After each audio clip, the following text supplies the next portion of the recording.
Hey scientists, how you going? So today I want to talk to you about solubility and also about dissolving different substances.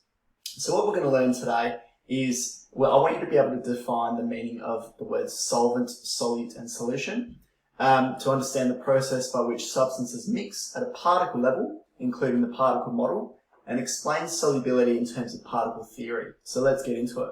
So the first thing I want to show you is a demonstration video from YouTube. So this one is looking at the demo of potassium permanganate when dissolved. So let's check this one out.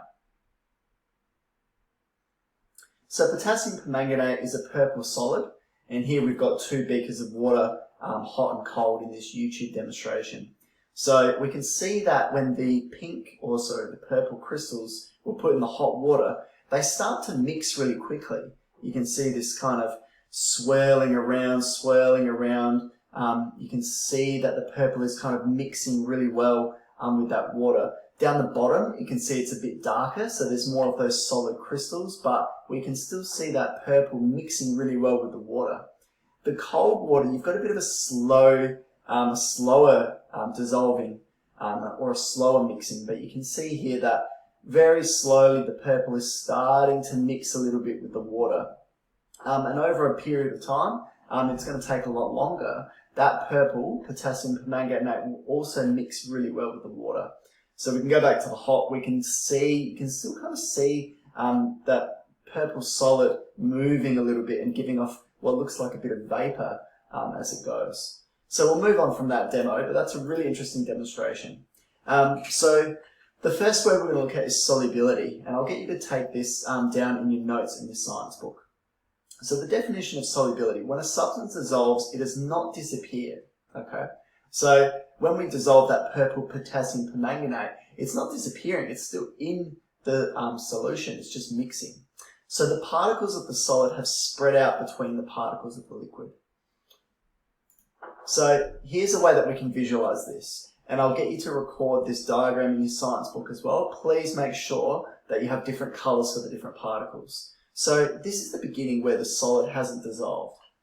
So the potassium permanganate, or any solid substance that mixes, it's kind of sitting in there, and you've got the solid, the red solid particles together. So they're connected together, they're really close together, just like solid particles are. And then you've got the liquid water particles that are a bit further apart from each other, and they're moving, so that gives that water its properties, so they're mixed out more.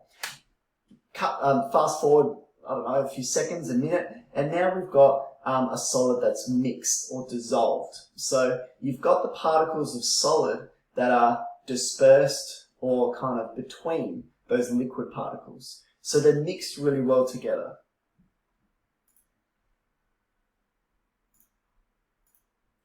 So just a few examples of substances. Do they dissolve? And we're talking about in water. Now my face is covering a few of these, sorry about that. So salt, does it dissolve? Yes, it does. Pretty common when you're cooking. You put some salt in your water, maybe when you're cooking your pasta. Flour, it doesn't dissolve in water. It just goes all gluggy and kind of sticky and gross. Baking powder dissolves in water. Icing sugar dissolves in water. Brown sugar, caster sugar, all of these things dissolve in water. Curry powder, it doesn't. Instant coffee dissolves in water. Tea leaves, no, they'll stay in there. Arrowroot powder, no. So just some common, I guess, things that you might try and mix with water for cooking, or maybe drinking a cup of tea or a cup of coffee. So here's our next set of notes in our books. So solvents and solutes. So we talked about solubility so far.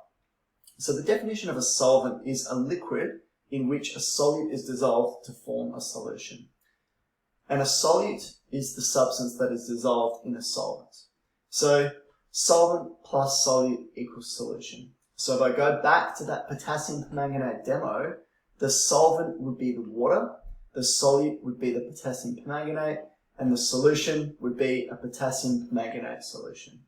If we had something a bit more common, maybe a cup of coffee, the solute would be the thing that's dissolving. So that would be, just say we're having instant coffee, we're not too well off here. That would be, the solute would be the instant coffee. The solvent would be the water, the hot water. And the solution would end up being the cup of coffee. So what is solubility? So solids that dissolve in water are said to be soluble in water, and they form a solution. So here we've got some sugar mixing in water, and then you would make a sugar solution. Apologies for the typo there. A solution is formed when a substance dissolves in a liquid. The substance that's dissolved is called the solute, which we did just mention. The liquid that the substance has dissolved in is called the solvent, again, which we mentioned, and the most common liquid is water. I think this is a great slide to get down in your notes book, just to make sure we have those definitions down pat. So in this example, just another example, the solution would be a sugar solution, and the solute in this case would be the sugar, because that's the thing that's being mixed, that's the solid. The solvent would be the water. So when sugar dissolves in water, it forms sugar solution. And again, the water would be the solvent, the sugar is called the solute. Now the sugar has not disappeared, guys. If you drank that water, it would be sugary water. So you can hear my son in the background. The sugar that hasn't disappeared, but it's broken down into particles that are too small to see, so it's dissolved. So, soluble or insoluble? Let me just do that so you can see it. So that word insoluble is the opposite of soluble. So a substance that dissolves in liquid is said to be soluble. So sugar in water, soluble. Instant coffee in water, soluble. Potassium manganate in water, soluble. Substances that don't dissolve in liquids are said to be insoluble. So that prefix in meaning the opposite. So sand in water, sand when the waves crash over the beach, the sand isn't dissolving, the sand stays there. It might move around a little bit, but it stays there. So sand is insoluble in water. So just one last example here, just with a few diagrams. So we've got solute, solvent, and solution. So here we've got a test tube filled with water. That water would be the solvent. Then we're going to get some green powder and mix it in there. So that green powder is the solute. The solute is added to the solvent. So here we see the solute and the solvent, and we're dropping it in there. We shake, so have it in the test tube, and we mix. So what's happening on a particle level? The solute particles really close together, and the solvent particles, so the water, that's spread apart at the moment. But then when we mix, those solute particles will spread out in that solution, and they'll disperse, which means to kind of break apart and mix together.